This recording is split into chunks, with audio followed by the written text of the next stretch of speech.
There are patterns I get to see from reading hundreds of letters from the people who watch this channel. And one very bad sign that someone is losing themselves in an unhappy relationship is that they write to me about their partner and how wonderful they are, and tell me about their partner's past and their partner's trauma and their partner's family. And all of this is leading up to also telling me how their partner isn't treating them well. Now, trauma might be an explanation for someone cheating and stonewalling and treating you badly, but it's not an excuse.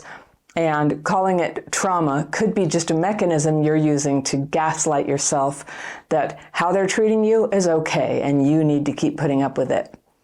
My letter today is from a man who is dating a woman whose trauma wounds are damaging the relationship. And he writes, "Hello, Fairy. I'm a 33-year-old man and my girlfriend, who's 32, are in a relationship for a year and 2 months now, and we live together. I proposed to her 3 months ago because I really thought that everything will be great with her." All right, I've got the fairy pencil. I'm going to circle things I want to come back to. But let's go through and see what's going on with David. She's an architect. She's super smart. She likes books. She's disciplined. She has a good job, and she's cool, but she has cool but sometimes weird friends. I like them. She didn't have a good childhood. Her father was emotionally absent and was manipulative and didn't care about her. Her mom was super clingy on the other end and was like a helicopter parent. The parents divorced, and she has cut off contact with her father. This is all the stuff that sort of leads up. I start to go, what is this letter writer about to say? Why are they going so into detail about their partner's past? What's it about to justify? And he says, she doesn't know how to show emotions or show love. And he says he figured that out after a long time. But that was her defensive system because every time she showed emotions, her father would do something to harm her. I'm an artist, graphic designer, and I do all kinds of creative things, and I'm currently looking for a new job because I lost the one I had a month ago. I have a great loving family. My mom and dad still love each other and live happily. I have a brother and sister. I had my own share of problems and traumas, as we all have, but most of them I managed to fix with therapy and self-reflection and similar methods. Okay. Our relationship started kind of weird. We met on Tinder, maybe bad, he says, but we live in modern times. First few months were awesome and we clicked super good. Texting, sexting, and all the good stuff. Sex was great. She told me about her childhood and etc. Met her friends, went on a short trip with her. Everything was great. And somewhere in the third or fourth month, she told me she has a friend who she sees as a father figure. That was a little bit weird for me, but later on I got info from her and her friends, and I sensed something weird, so I asked her, and she told me that she was with him, I think sexually and romantically, for a month or two when he traveled to our country. He lives outside the country. The guy has a wife and 2 kids, and he cheated on his wife with my girlfriend. My girlfriend and the guy were in contact even when I told her that it bothers me, until I asked her to quit the contact with him. They have like 5 or 6 year history communicating on all kinds of topics. I even found screenshots of them sexting while we looked at some pictures on her PC. All of that was before our relationship. Problem is, I didn't like that. I don't like to have a third person hanging around and making me uncomfortable. I decided to tell her it's either me or him. She chose me. Until then, we argued a lot about me wanting her to cut contact, and she tried all the ways to make me comfortable and to accept him as her friend, and tried all possible methods to stay in touch with him. I could not handle that because that is my boundary I have set. And one day I even saw a notification on her business phone from him. She switched to the phone thinking that I wouldn't notice it. I must say that I was in a 7-year relationship before my current girlfriend, and I got cheated on, and because of that, I have some kind of trauma being cheated on again. And I'm aware of it, and I think that is bad for me, and now I'm working on myself to fix it in therapy. Okay, well, Now, after she cut the contact with him, she's depressed, sex is non-existent, mood is weird, and the atmosphere is bad. We argue like every 3 days about that or some small stuff. After all this time, I realized that she's a bit selfish and doesn't show emotions to anyone.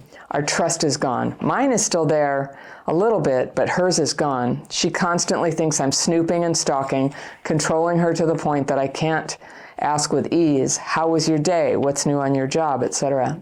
Thing is, she's a great person in general. I always wanted someone like her. The good part.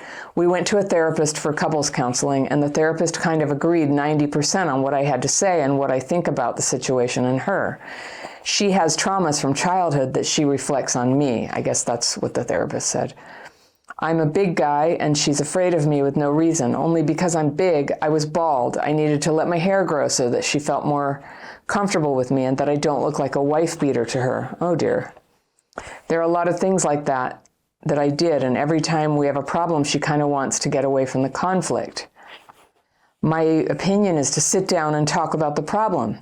She had a few tantrums because talking with me reminded her of her father, who forced her to listen to him about her mom. It's weird. There's like a little story and a justification for all the ways that she treats you badly. You're kind of bought into it. We discovered she has PTSD. That kind of explains the guy friend with who she was with, and he explains to me PTSD people tend to cling to emotionally unavailable people. Well, it might explain why she chose him, but it doesn't explain why she's kind of secretly hanging out with him, even though it doesn't work in her present-day relationship. So now she's depressed because she lost a friend and because we're arguing. She's scared about the future. She's scared that I will be a bad husband, but the logical side of her is thinking I'm a good guy and that I will be a good husband. Her mom knows about our problem. She's practically on my side, which was weird for me. Her friends think the same too. She doesn't want to go to therapy anymore because she feels exhausted. I would like to give this another chance. As I said, she's an awesome person. We have a ton in common, and I never felt like this for someone. Only if things could be a little bit better and if we could stop the constant arguing loop. I did all in my power to fix stuff, and now I kind of don't know what to do else. Good communication, presence, dates, travel, showing love and affection, went to therapy together, and me alone, clean the house so she has more time for herself, etc., etc. I like what you're doing. I would like for our trust to become good again, and that we love each other normally, support each other, and go to a bright future. Maybe even try and help her heal her traumas or help her manage it. Sorry if my English is bad and if there are grammar issues. It was fine. She's watching your channel, and it would mean a lot for me if you could help me out anonymously. Okay, I wonder, I mean, I certainly change everybody's name, but I wonder if she'll recognize herself. So, David, fake name. I don't think you guys are in a good spot to get married. I think that's wishful thinking. And I'll talk to you about that. Now, maybe you guys have the makings of a relationship there. You don't have to leave right now, but it sounds like the cart got way ahead of the horse. I think you guys are living together and you propose to her, you want to marry her, but there's a whole bunch of stuff in your relationship that is just sort of screaming that this relationship is not ready to make that step to marriage. So first of all, I called out in your letter that there's just a lot of stuff that, there's not a lot of insight about yourself here. There's a lot of insight about her. What I detect in you is something I see in letters of people often when they really don't want to leave the relationship. It often comes up when people have been in couples counseling, because then they can have the sort of like psychological jargon where you're kind of justifying all these things she's doing that are not loving and not committed and not consistent with somebody who plans to get married. That's what it is. Now, she is where she is. So she has this guy in her life. She's had an affair with him. They cheated on his wife. That is very serious. And they want to be just friends, and you're not comfortable with it. So she's not okay that you have a boundary about it. You don't quite have a boundary about it. You're trying to have a boundary about it. But I'll tell you what a boundary is. A boundary is you leave. You have told her your preferences, and she just sort of walked right over them. So there's not really a boundary there. Your boundary would be if you break up over it. And I wouldn't like it either. I think that it is possible for people to have friends of the, of the opposite sex, or super long ago exes, very, very long ago, where there's no energy and it's not making anyone jealous. But why do I have a feeling that her relationship with him is secret from his wife? If people have to be lied to about this, and also that she's keeping these sext messages, keeping them, yeah, I'm with you, buddy. she's not fully emotionally available to you. And she's kind of making you the bad guy, and she's telling you this trauma story, or at least you're telling yourself this trauma story that, well, she has to do this because she had trauma. I had trauma, and I don't agree with that. We are capable of showing up for relationships. So it's pretty normal for people to be a little messy around relationships. You know, there's sort of like an X here and maybe a new thing here. I think it doesn't work very well, and I think traumatized people have trouble setting limits on that kind of thing, and they have trouble having boundaries where when it's not okay with them, they don't know how to walk away from it because the attachment wound is bad. So you say you had a great childhood, but I hear you being attached to somebody who's really not treating you in a way that's okay with you. And that's why, you know, you're kind of building the case. The therapist said it, your friend said it, but she's the one who's not changing, and she's not trusting you. And so, you know, sometimes I just try to put myself in the shoes of the other person. And she feels that you snooped. You're saying that you didn't. You talked to her, you asked her questions. These screenshots showed up when she was showing you something on her PC. So you're not saying that you snooped. I guess she feels like you did. So I'll just assume that you haven't snooped. But she's thinking that if you haven't snooped, that is the hallmark. Her behavior is the hallmark of somebody who has something to hide. That's what it feels like. Now, even if her thing with this guy is just a friendship or whatever, if it makes you uncomfortable, she's not, you know, adjusting her life to work for you. And I don't think you're crazy to be uncomfortable with it. Some people would be comfortable, some people wouldn't, most wouldn't. Not everybody could be honest about it. So I applaud you. You've been honest about it. You've just said it's not okay. But this came up in the 3rd or 4th month, and it bothered you that you said to her, you don't like it. And what gets muddy here is 3 or 4 months of dating. It's a bit early to put demands on people about who can be in their life. So maybe it wasn't a demand. Maybe you just told her it feels bad to you, and she decided to go ahead and see him anyway. I think that's what you're saying. So what she was doing right there is showing you she's not going to change because it hurts you. And that is not somebody you marry, all right? I get a lot of letters from people who are trying to work out whether a relationship can work in the long run.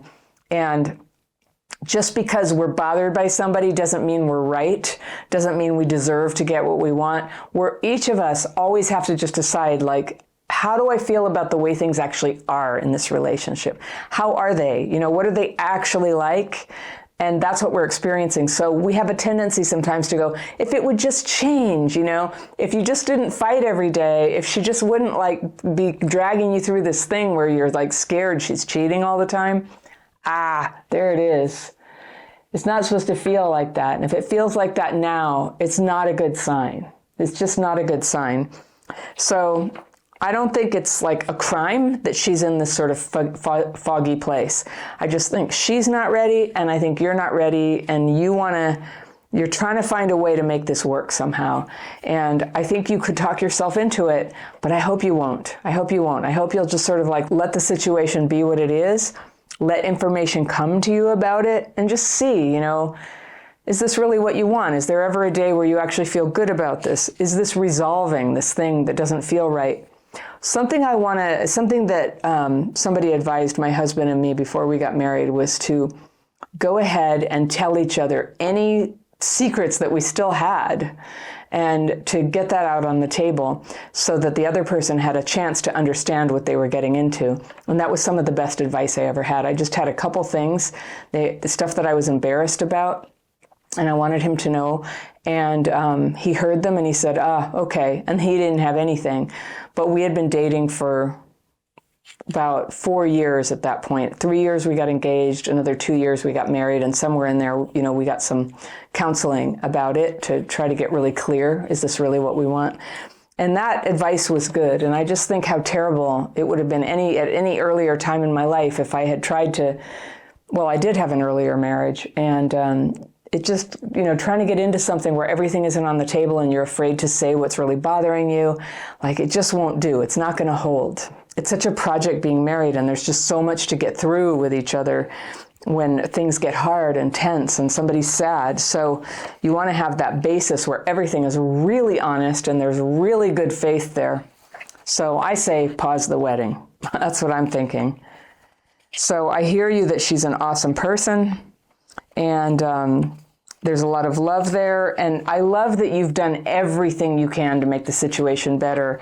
And what I want to help you just accept is it's just not good enough, not right now. So you don't have to leave the relationship, but I would really encourage you to get that talk of the wedding off the table.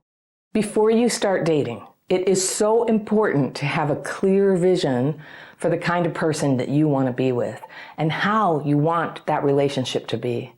Now, this is the step that so many people skip, especially people who were emotionally neglected as children. It's like it's almost impossible for us before healing to imagine it or to imagine having what we want. So we set our bar very low. The clearer that you can be about the characteristics of a good partner, and the more carefully you can honor what is most important to you in a mate, the easier it will be to avoid heartbreak and entanglement that make the road to true love take so long and be so depleting and destructive. So these are 12 signs. I list them here. They may sound like no-brainers, but if you're honest with yourself, when you first met somebody, you probably noticed this missing and you didn't do anything about it. That's happened to most of us. And then you paid the price. Now, as I list these, don't worry that you have to take notes. I have them all written down in a PDF that you can download for free. I'll give you a link at the end of the video.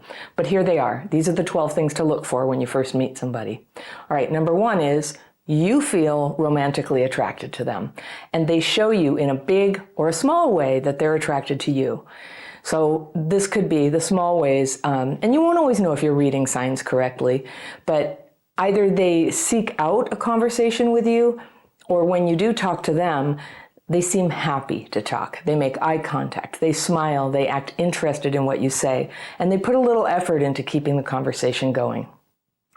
Number two is they're not already in a relationship. Now, clarifying this with someone that you've just met is a gentle way, it's totally accepted culturally, to just let them know you're interested. It's not overstepping, and you get to save face in case they are in a relationship. So if you say, how interesting what you just said. So are you in a relationship? And in case they say, yes, actually, I have a girlfriend and she's right over there, you can quietly change your intentions without feeling embarrassed. And now you have your answer. Yes, they're in a relationship. Number three is they will clarify whether a get-together is a date. So let's say they show signs of interest. They're not in a relationship, and one of you suggests getting together sometime. If you are in doubt about whether they mean for it to be a date, your mission is to get that clear, ideally before the first date. Now, if you still don't have clarity, don't agree to a second get-together until the date or not question has been clarified. And I know what you're thinking, can't we just be friends if that's what they want?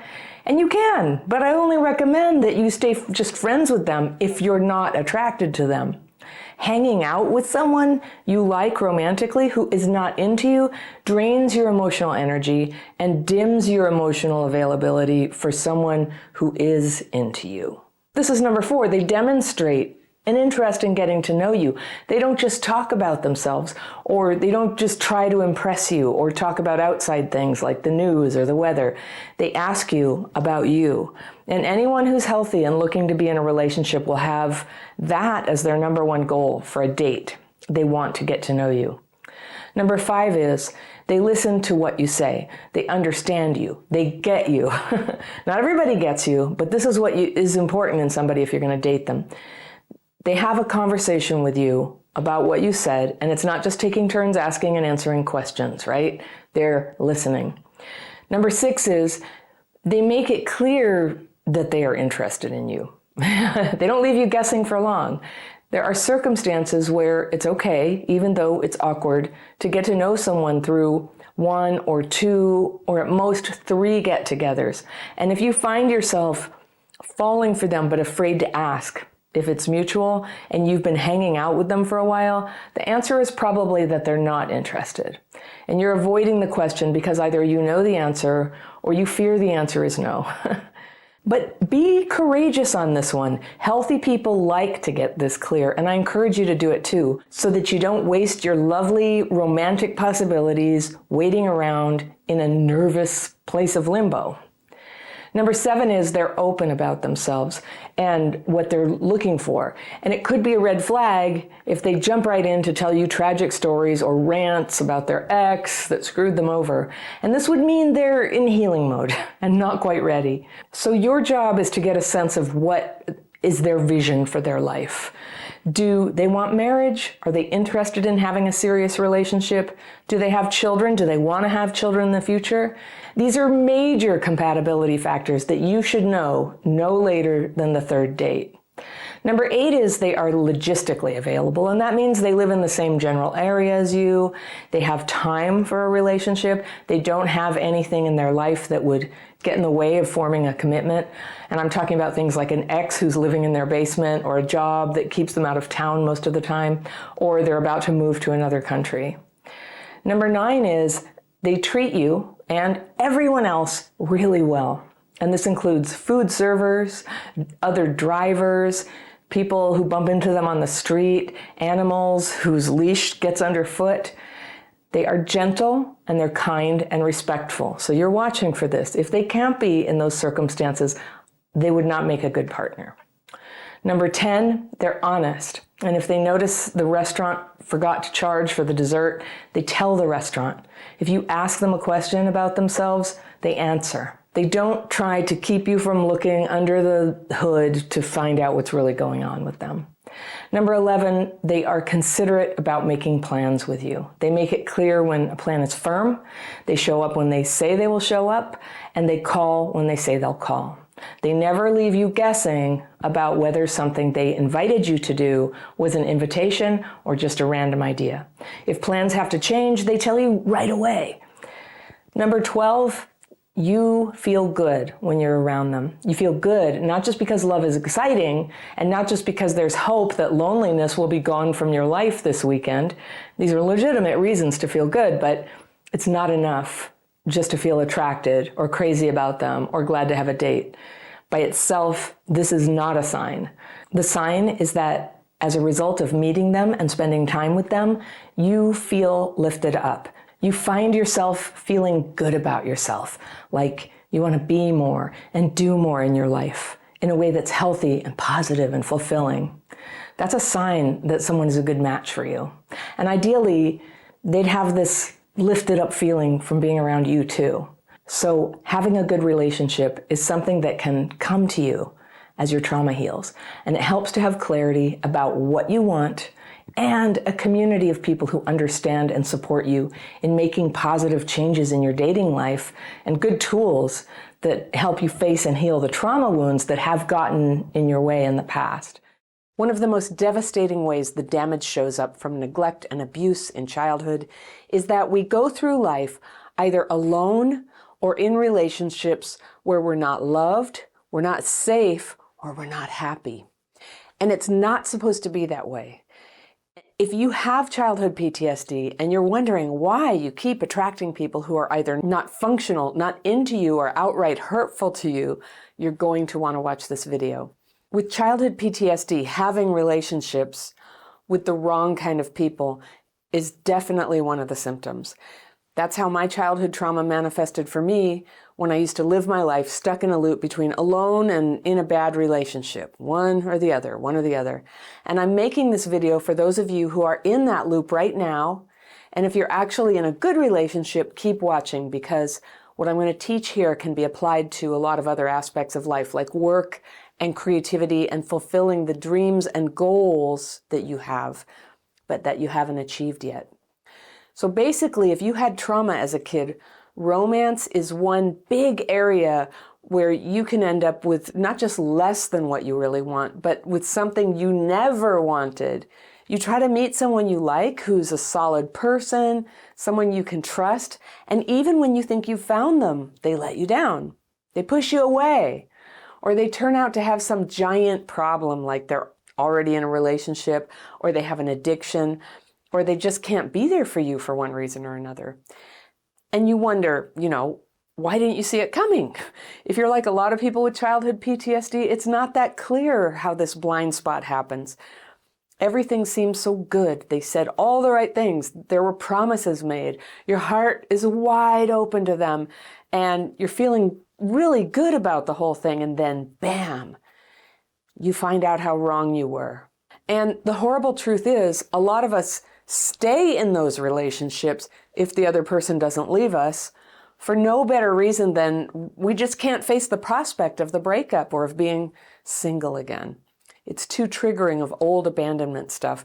And so we hold on as long as we can, and whether it ends now or soon, we lose years of our lives this way.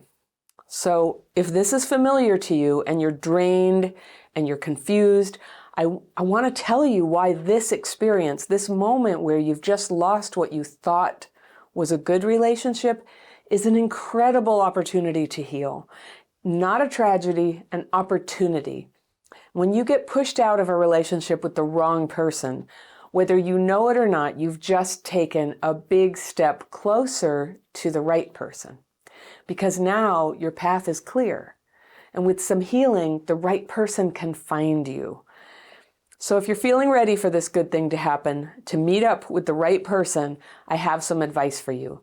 The job in front of you is not to run out there and meet someone, not yet, but instead to raise the brightness of what I call your cab light. Cab light. Do you know this term?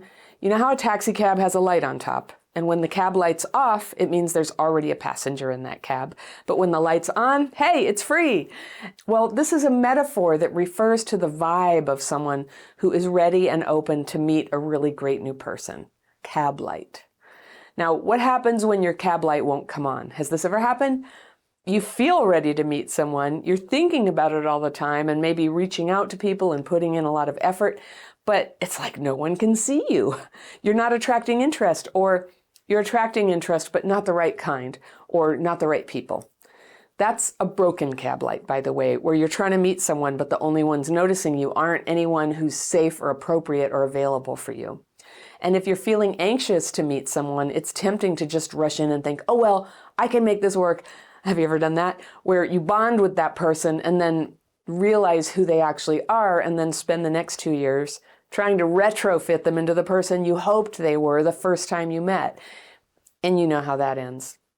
When your cab light's working properly and it comes on, good people show up in your life. People who are appropriate, wonderful, totally thrilled to be with you. So how do you make that happen?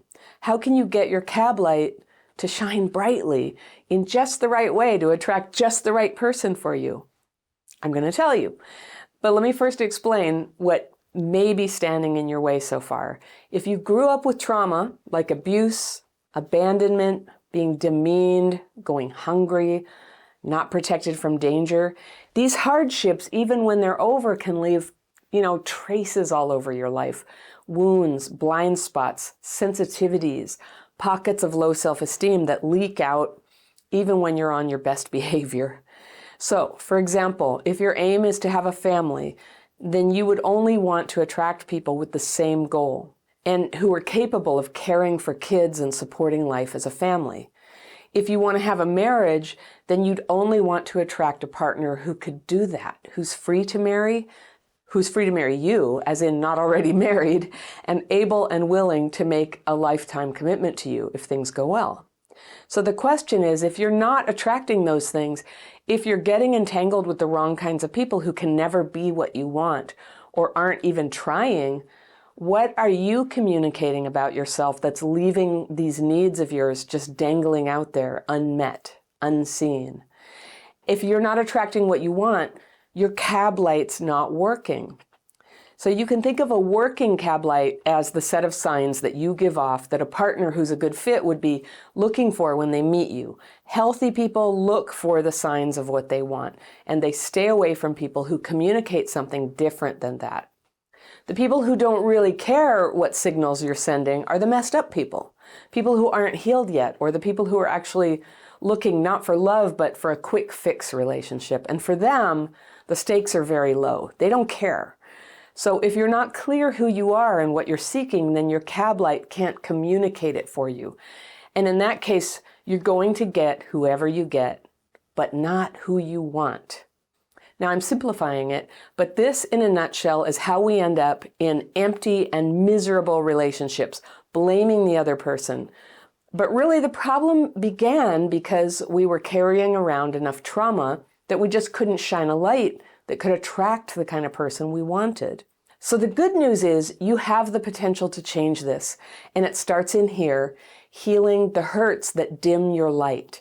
And you do this both through brain healing and through a loving and honest self-assessment around where you might be putting up a barrier between where you are and what you want. Now, what kind of barriers? Well, maybe you're not taking care of yourself, or you're letting TV and spacing out take up all your free time, or you're being way over busy, or this is a big one, you're isolating. Nowadays, it's easier than ever to just isolate. And if this is your tendency, I urge you to fight it and to fight the 100 ways your light gets turned off right when you need it. So what are some of the things that hide your light? Well, number one, being already in a relationship that's not healthy or happy for you. Bad relationships, they wreck your good looks. They wreck your sparkle. They squash your confidence. When you know it's bad, the best thing you can do is just to get out fast.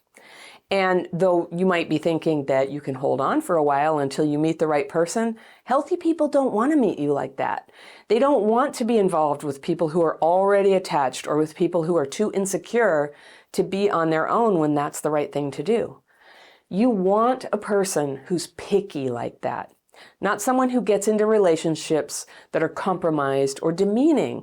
You want someone who cares about themselves enough to hold out for a good person, someone bright and shiny and whole and available. That's what healthy people do.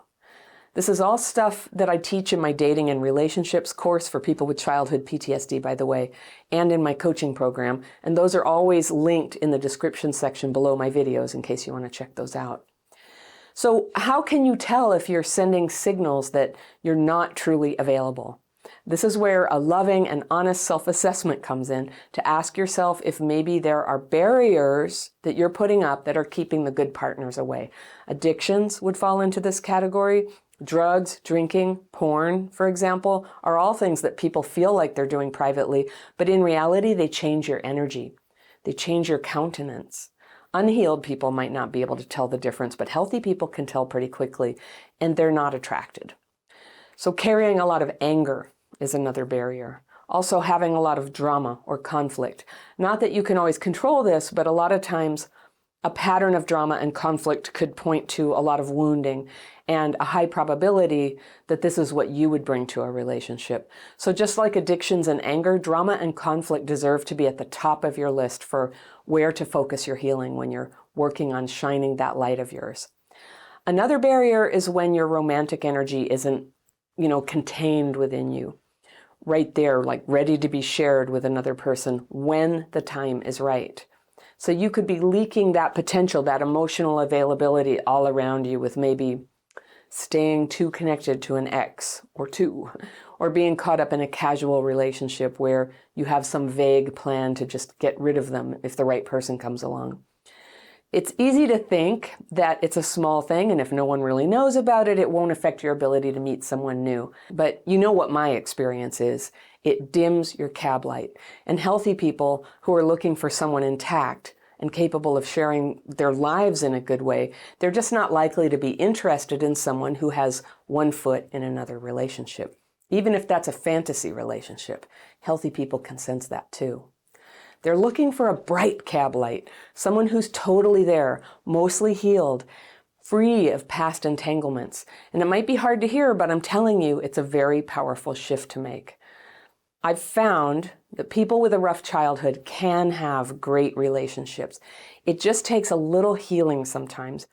What if someone came into your life and had been in your life for years and you'd always loved them and they'd always loved you, but for reasons you couldn't understand, you pushed them away, you broke up with them again and again and again? That's one common pattern for people who were abused and neglected as kids. Has this happened to you? Even when you want things to work out, you find yourself self-sabotaging. Why do you do that? And more importantly, how can you stop? My letter today is from a woman I'll call Larissa, and she writes, "Hi, Anna. I'm writing to ask for your advice on how to stop pushing love away. I've been dating the most amazing man I've ever met, ever, all caps. He's so kind and gentle-spirited. We have had the hots for each other since I was 20 and he was 30. I'm now 44, so he's 54, okay?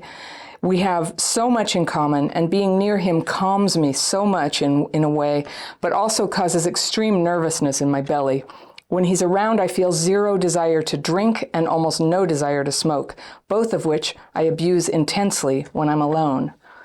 Here comes the fairy pencil. Okay, I'm circling that and these facts. This is, I circle things. I'm going to read all the way through so I can hear where you're coming from, Larissa, and then I'll revisit some notes that I made here on the page, and I think I can help you.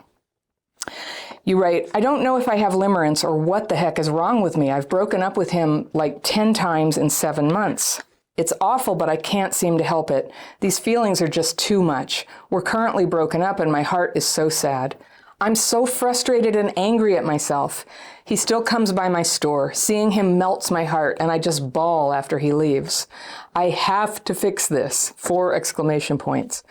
He's emotionally scarred from a horrible marriage and even worse divorce where the mother of his children took him to court for the entire 18 years of his children's youth. So that even though he has a great job, he had very little money for himself all those years. Now his children are grown and he says he feels like he can date now. Before when he had no money and so much drama, he didn't think that it would be fair to anyone.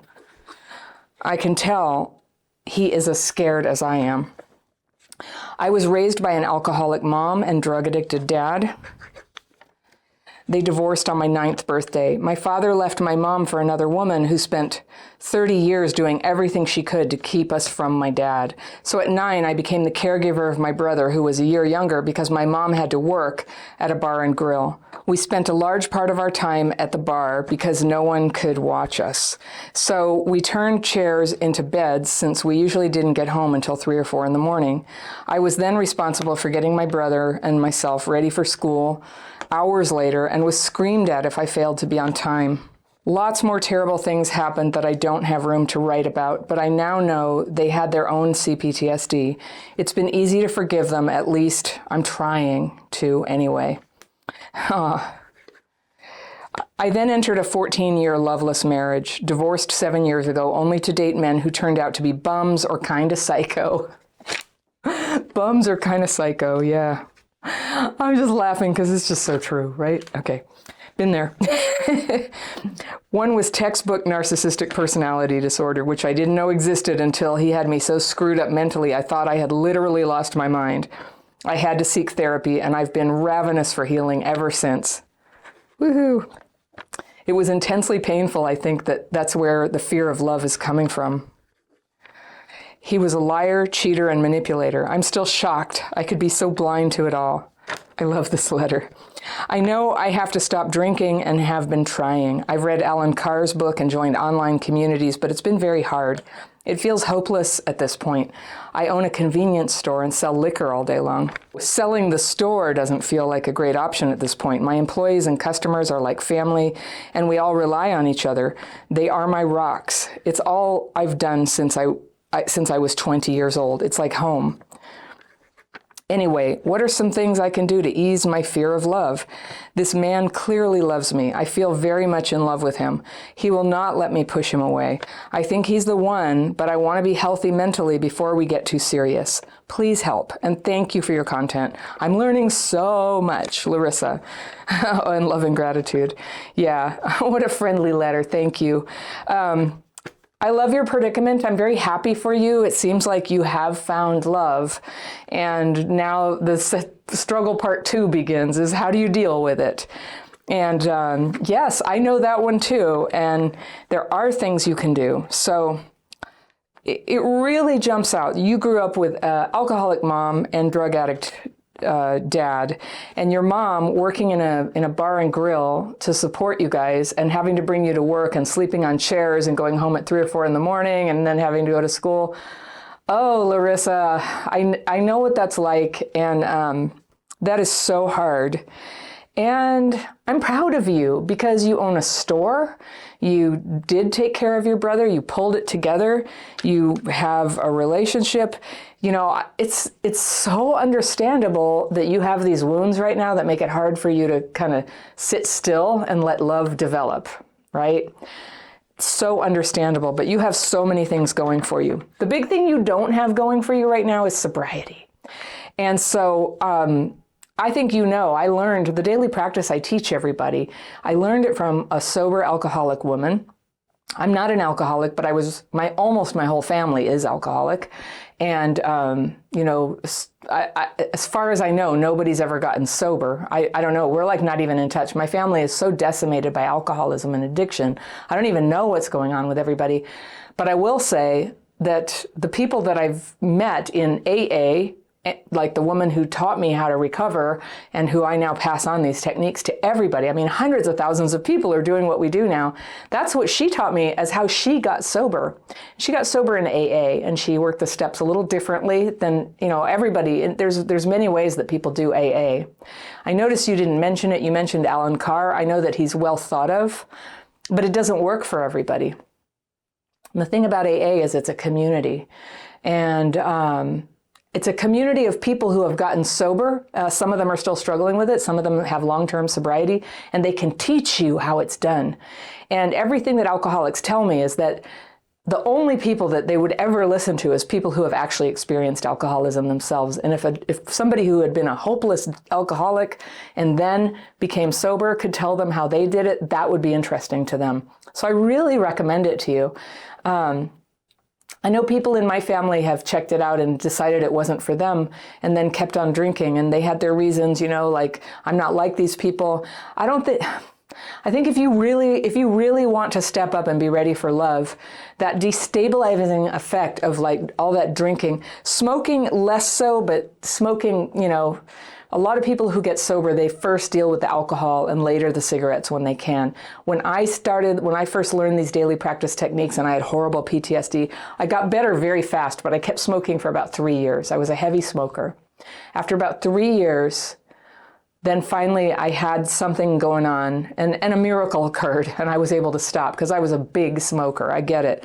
Smoking is re-regulating. It's a crappy form of re-regulation. It's not very good and it gives you cancer and, you know, you're not allowed to even do it inside. But that's part of the charm, isn't it? You get to like go stand outside and take a few deep breaths.